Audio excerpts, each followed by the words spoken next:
श्यामलाल गरीबी का मारा था। उसकी कपड़े की दुकान थी, पर उसकी दुकान पर हर ग्राहक केवल एक बार ही आता था। उसके बाद तो वह कसम खा लेता कि उसकी दुकान की ओर देखेगा तक नहीं। जब काफी महीने बीत गए और नुकसान बढ़ने लगा, तब बेचारे श्यामलाल ने वह दुकान बंद कर दी। दूसरी जगह जाकर चाय बेचने का काम करने लगा। किंतु वहां भी वही घटा। उसे माजरा कुछ समझ में नहीं आया। सोचने लगा, चक्कर क्या है? क्या आजकल लोगों ने चाय पीनी छोड़ दी है? या मेरी चाय में ऐसी कोई कमी है जो लोग दोबारा पीने का नाम नहीं लेते? उसने चाय बनाने की विधि को अच्छे से जांचा परखा।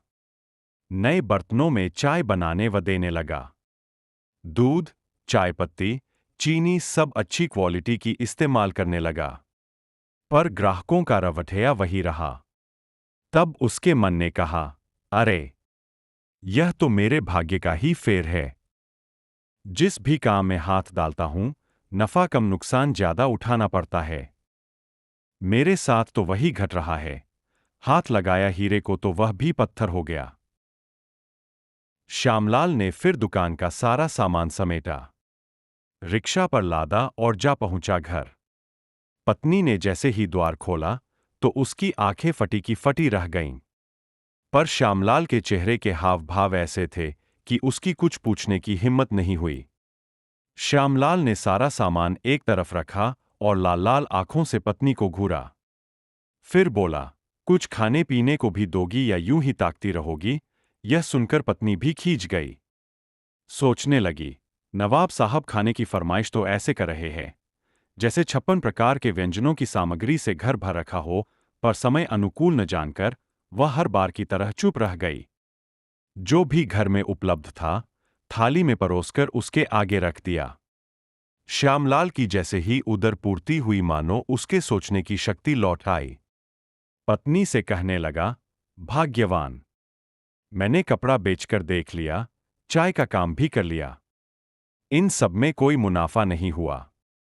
अब मैं सोच रहा हूं, क्यों न शहद बेचना शुरू करूं। देखो, हमारा पड़ोसी गोपाल जब से शहद बेचने लगा है, दिन दुगुनी रात चौगुनी तरक्की कर रहा है। मुझे लगता है हमारे भाग्य का द्वार भी शायद इसी से खुलेगा। पत्नी सोचने लगी, भला अब इन्हें कैसे समझाऊं कि असल गड़बड़ कहाँ हो रही है। हर धंधा चौपट क्यों हो रहा है? अगर कुछ कह दिया तो बस संवाद नहीं विवाद होगा। मानना तो इन्होंने है नहीं। सो जो करना है करने दो। मैं क्यों अपनी जान को सांसत में डालूं? यही सोचकर पत्नी ने बनावटी प्रसन्नता ओढ़ कर कहा, आप बिल्कुल सही कह रहे हैं। हो सकता है अब हमारा भी सफलता की ऊंचाई छूने का समय आ गया हो। हमारा भाग्य बदलने वाला हो। बस अब क्या था?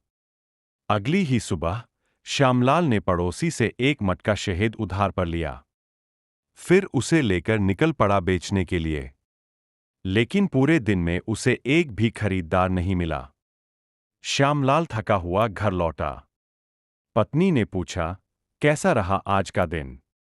क्या लोगों ने शहद खरीदा? यह सुनना था कि श्यामलाल का क्रोध तो 7वें आसमान पर चढ़ गया। बोला, बेवकूफ है सारे के सारे लोग। मेरा मन तो हुआ कि काश मेरे पास शहद की जगह जहर होता, सबको जबरन चखाकर मार डालता। अरे, लोगों को कितना पुकारा मैंने, पर किसी ने शहद नहीं खरीदा। पता नहीं क्यों मेरी आवाज सुनकर बाहर ही नहीं निकले लोग। लगता है हमारा भाग्य ही खराब है। नहीं बदलने वाले हमारे बदहाली के दिन। अब तुम ही बताओ, मैं क्या करूं? पत्नी ने मौका संभाला। पूछा, आपने शहद बेचते समय लोगों को कैसे पुकारा? कैसे आवाज दी थी? उसने कहा, मैंने पहले पुकारा, शहद ले लो, शहद ले लो। जब कोई बाहर नहीं आया तो मैंने कहा, अरे बेवकूफों, तुम मेरी बात सुन क्यों नहीं रहे? क्या यह बहरों की नगरी है? इतना मीठा शहद लाया हूं, पर शायद तुम्हारे लिए झर लाना चाहिए था। अरे धन, मरते समय संग लेकर जाओगे क्या? क्या हो जाएगा अगर थोड़ा शहद खरीद लोगे? न जाने क्यों लोगों को सांप सूंघ गया था। किसी ने नजदीक आकर शहद चखा तक नहीं। पत्नी बोली, शहद क्या चखते, आपकी वाणी से टपका झर चख तो लिया था। श्यामलाल बोला, हद में रह तू अपनी। पत्नी बोली, वही तो किया मैंने आज तक। पर आप कब अपनी जुबान को हद में रखना सीखोगे?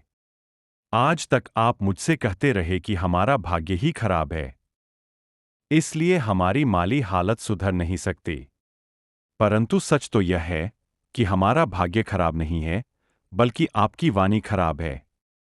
मीठा बोलकर आप मुंह जलाने वाली मिर्च भी शान से बेच सकते हैं, पर कड़वी वाणी बोलकर आप मीठा शहद तक नहीं बेच सकते। अपनी वाणी में निम्न कोटि के शब्दों का प्रयोग करने से ही आपका उच्च से उच्च कोटि का सामान भी धरा का धरा रह जाता है। इसलिए अब भी समझ जाइए, अपनी वाणी सुधार लीजिए, हमारा भाग्य खुद ब खुद सुधर जाएगा।